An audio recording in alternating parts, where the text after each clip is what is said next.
আজ বানাবো chicken egg roll. তার জন্য চিকেনটাকে ম্যারিনেট করেছি আদা, রসুন, নুন আর সয়া সস দিয়ে মোটামুটি আধা ঘন্টা রেখেছি। এখন এটাকে 10 মিনিটের মতো আমি এটাকে ভেজে নেব। 10 মিনিট ভাজা হওয়ার পর, বেশি ভাজবো না, তাহলে কী হবে, সে জুসি ভাবটা থাকবে না। তারপর সেই তেলে দিয়েছি কুচানো গাজর, বাঁধাকপি, দিয়ে দেবো নুন আর সয়া সস, কুচানো পেঁয়াজ দেবো লাস্টে। 2 থেকে 3 মিনিট, বেশি ভাজবো না। তারপর ডো, যেমন পরোটার ডো বানানো হয় সেভাবে পরোটার ডো বানিয়ে এভাবে পরোটা আমি ভেজে নেব।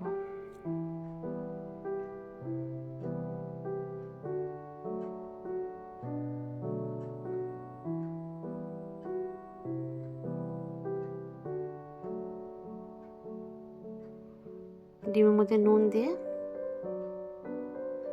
ডিমটাকে দিয়ে দেব। তারপর সেখানে দিয়ে দেব সেই পরোটাটা দিয়ে 2-5টা ভালো করে ভাজতে হবে।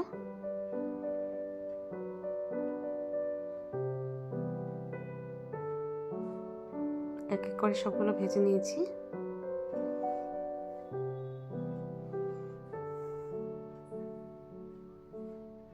এখন কি করব, কুচানো পেঁয়াজ, বাঁধাকপি, গাজরটা দিয়ে তান্দুরি স্প্রে দেবো, ধনিয়া পাতার চাটনি, চিকেনগুলো দেবো আর দিয়ে দেবো সস দিয়ে এইভাবে রোল করলে হয়ে গেল চিকেন এগ রোল।